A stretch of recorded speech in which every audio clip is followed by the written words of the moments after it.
चेहरा देने फिर फास्ट बॉलर को भी जिस तरह से धोया है, मैं कह सकता हूँ फास्ट बॉलर को बहुत ही कमाल बैटिंग किया, परफेक्शन नजर आ रही। नीचे क्या मुश्किल पिच थी ये चेस करने के लिए, और अगर शुभमन गिल ना खड़े होते तो फिर मुकाबला और भी मुश्किल हो जाना था भारत के लिए। क्या लाजवाब बैटिंग करते हैं by the way Shubman Gill ने जिस तरह की इनिंग खेली और पूरा मैच को लेके चले, देखिए इसमें कोई दो राय नहीं है, मतलब कॉन्फिडेंस लेवल भरा हुआ उसके अंदर, अपना नेचुरल गेम खेलते हैं। मजीद आपने बात की चेहरा तैयार किया, स्पिनर पे जो कट मारे बड़े अरसे के बाद ड्रॉप देखा, स्पिनर पे जो आप साइड बैक के जो मारते हैं वो ग्रेट ग्रेट प्लेयर होते हैं। मैं समझता हूं स्पिन बॉल का इंडिया में अय्यर से अच्छा बड़ा बैट्समैन कोई नहीं। अगर उनके पूरे बैटर्स देखें तो they are in great form. मुझे लगता है 50 ओवर नहीं, इनको ज्यादा ओवर देने चाहिए खेलने के लिए ताकि सारे खेल लें।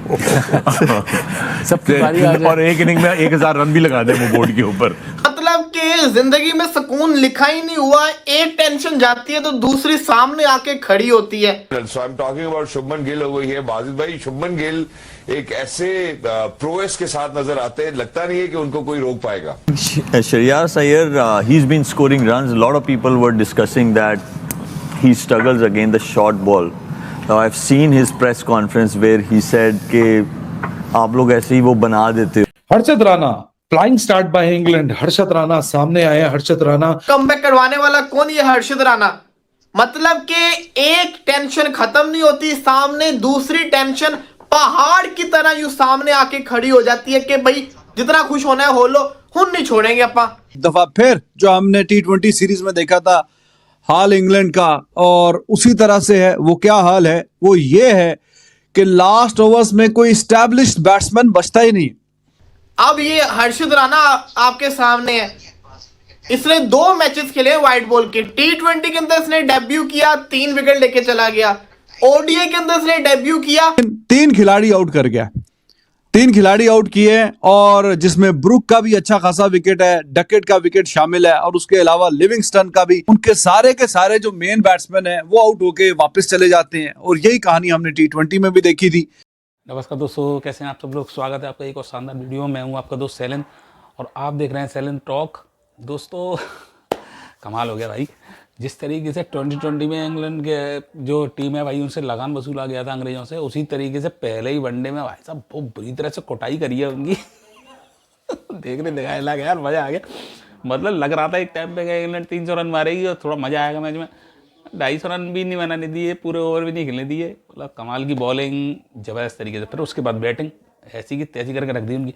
और भाई हमारे जो पड़ोसी हैं ना, मतलब देखो हमें तो बहुत खुशी है, लेकिन हमारे जो पड़ोसी हैं ना भाई, उनके मिर्च लगना चालू हो जाती है। जैसे ही इंडिया शानदार प्रदर्शन करती है, बेकार करती है तो टें टें टें करते रहते हैं, और जैसे ही जबरदस्त वाला प्रदर्शन होता है ना उनका, मजबूरी है भाई, फिर तारीफ करनी पड़ती है व्यूज़ के लिए। कमाल की वीडियो होने वाली है, उनकी जो मिर्ची लगी है ना उसको देखने का मज़ा ही कुछ और है।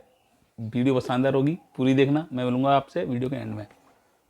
इंडिया के अंदर जिस किस्म का मैकेनिज्म है, जिस तरह प्लेयर्स प्रोड्यूस होते हैं, तो बैटर्स हमेशा से उम्दा बैटर्स ये प्रोड्यूस करते हैं। और जहां आपको लगता है कि शायद अभी रोहित जाएगा या विराट कोहली जाएगा, तो उनके पास नेक्स्ट अवेलेबल होगा, जो हमने देख लिया। अब अगर हम इस कॉन्टेक्स्ट को हम अपने कॉन्टेक्स्ट में लेके आते हैं, पाकिस्तान के कॉन्टेक्स्ट में, तो हम ओपनर्स के साथ स्ट्रगल कर रहे हैं। हमने देखा अभी रिसेंट आउटस्विंग जितनी हुई पाकिस्तान की, मिडिल ऑर्डर हमारे लिए एक सवालिया निशान बनता है। तो हमें इस किस्म के तगड़े बल्लेबाज अब रिसेंट टाइम्स में नहीं नजर आ रहे। यहाँ पे अभी थोड़ा सा सुकून की राह मिल रही थी कि शायद जसप्रीत बुमराह 23 तारीख को पाकिस्तान के अगेंस्ट मैच में ना हो, बल्कि ये तो नजर आ ही रहा है कि नहीं होगा। थोड़ी सी राहत मिल ही रही थी कि चलो इस दफा नहीं इंडिया को छोड़ेंगे, बुमराह नहीं होगा, अब मजा आएगा। मतलब कि बुमराह अगर होता तो हमारे बल्लेबाजों ने तो वैसे ही डट के आउट हो जाना था, बुमराह नहीं होगा तो देख लेंगे। यहाँ पे थोड़ा सा सुकून की सांस क्या लो, अगले ही लम्हे कोई नई बला आ जाती है सामने। अब ये हर्षद राणा आपके सामने है, इसने 2 मैचेस खेले व्हाइट बॉल के। T20 के अंदर इसने डेब्यू किया, 3 विकेट लेके चला गया। ओडीआई के अंदर इसने डेब्यू किया, 75 के ऊपर 0 था इंग्लैंड, 75 में 0 था भाई साहब, 0। और इसने तीनों के तीनों विकेट लेके चला गया। 77 के ऊपर के 3 आउट हो गए। सोल्ट तो चलो, सोल्ट जो था वो तो रन आउट हुआ ना, उसके बाद डकेट आउट किया इसने, साथ ही साथ इसने हैरी ब्रूक को भी आउट किया। पूरी की पूरी एकदम से इसने लाइन ही लगा दी उनकी तो पकड़ के हर्षद राणा ने। क्या आप ये देखें कि इंग्लैंड 75 पे 0 था और 77 के ऊपर इंग्लैंड के 3 आउट हो गए थे। आउटस्टैंडिंग कमबैक किया, और कमबैक करवाने वाला कौन? ये हर्षित राणा। मतलब कि एक टेंशन खत्म नहीं होती, सामने दूसरी टेंशन पहाड़ की तरह यूं सामने आके खड़ी हो जाती है कि भाई जितना खुश होना है हो लो, हुन नहीं छोड़ेंगे अपा। अब यहाँ पे आप बॉलिंग देखो इंग्लैंड का, आप खुद सोचो, जिस टीम ने 75 रन बगैर किसी विकेट के स्टार्ट दिया हो, वो 248 के ऊपर आउट हुआ हो। हालांकि ये बड़ी बैटिंग फ्रेंडली विकेट थी। हर्षित राणा को आपने देखा back of the land deliveries के ऊपर वो लगा रहा, short pitch, back of the land deliveries, full land deliveries के ऊपर बड़ा कम रहा, और हार्ड लैंड डिलीवरीज को वो नागपुर की विकेट के ऊपर क्या कहते हैं अपना एक्सरसाइज करने की कोशिश कर रहा था इंग्लैंड के टॉप ऑर्डर के खिलाफ। और सोने पे सुहागा कि अर्ली, क्योंकि इंग्लैंड ने यहाँ बैटिंग चूज की थी, तो अर्ली इन द डे या विकेट में थोड़ा सा एक्स्ट्रा बाउंस भी था, तो उसकी काफी मदद मिली। हालांकि हर्षित राणा का जो एक ओवर में जो दूसरा विकेट आया, अगर वो आप देखें हैरी ब्रूक का, सो वो भी एक्स्ट्रा बाउंस की वजह से आया कि एक्स्ट्रा बाउंस को हुआ, वॉकवर्ड पोजीशन में आया, डाउन दी लेग साइड उसने अपना एज दे दिया, और केएल राहुल ने उसको अपनी, केएल राहुल यार जाहिर सी बात है एक विकेट कीपर की लिस्ट के अंदर ओडीआई में बड़ा अंडररेट किया जाता है, लेकिन केएल राहुल का जो लेग साइड वाला गेम है ना, how he position himself for the leg side takes, that is very brilliant. जिस तरह का आगाज हुआ था, 90 ओवर के अंदर 75 रन थे, लग ही रहा था कि आज 300 इंग्लैंड मारेगा, लेकिन वही वाली बात है कि इंग्लैंड ना बीच में ऐसा नेगेटिव क्रिकेट खेलना शुरू कर देता है। जितना पॉजिटिव आगाज हुआ था, ये मुझे लगता है डबल माइंडेड हुआ है, इनको समझ ही नहीं आ रहा कि हमने तेज खेलना, हमने स्लो खेलना। हालांकि जो रूट वो रिपेयर जॉब को कर रहा था, जडेजा का एक ऐसा बॉल पड़ा, मतलब आप स्पिन को पिक ही नहीं कर रहे, वो भी वाइड बॉल फॉर्मेट के ऊपर, आप उसको बैकफुट के ऊपर फ्रंट ऑफ द स्टंप्स आप अपने क्या कहते हैं पैड के ऊपर बॉल खा रहे हो, और आप बोल रहे हो कि जी मैं इसको रिव्यू ले लूं। इससे बड़ा प्लम्प हो क्या सकता था? हाँ, हाइट की थोड़ी सी कंफ्यूजन जरूर थी, but it was pretty much out from the naked eye. So कराते जडेजा बहुत अच्छी रिदम में नजर आया, और जो उसको थोड़ा सा ऑफ पीरियड मिला बॉर्डर गावस्कर ट्रॉफी के बाद, T20 तो अब खेलता नहीं है, तो ऐसा लगा कि आए भाईजान बंदा अच्छे रिदम में। तो 3 खिलाड़ी आउट किए, रन्स भी बिल्कुल बड़ी कंजूसी से दिए, तो he was amazing as ever, शानदार बेहतरीन लेफ्ट आर्म स्पिन बॉलर और ऑलराउंडर। तो अब उसने अपनी वर्थ आज के मैच में भी फिर दोबारा एक दफा दिखाई है। हर्षित राणा इसके बावजूद कि पहले ओवर में 11 रन, फिर ऊपर के ओवरों में ही एक ओवर में काफी धुलाई हो गई, 3 छक्के 2 चौके 26 रन एक ओवर में, तो वहां से फिर कमबैक किया इतना अच्छा, और जब आउट करने पे आया तो एक ओवर में 2-2 खिलाड़ी भी आउट किए।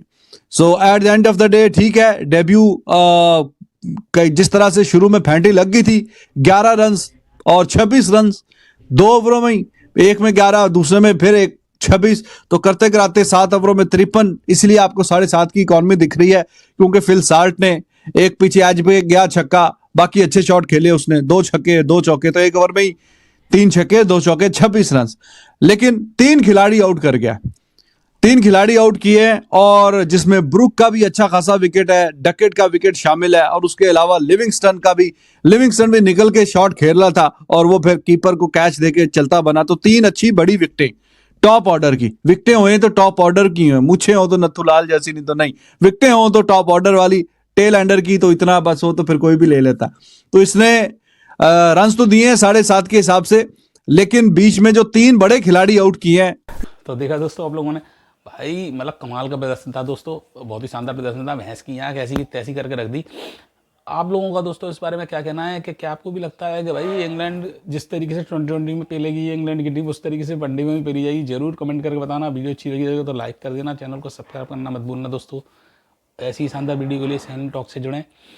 ऐसी शानदार वीडियो में अगली वीडियो में फिर से मिलूंगा मैं आपको, तब तक के लिए नमस्कार, जय हिंद दोस्तों, थैंक यू।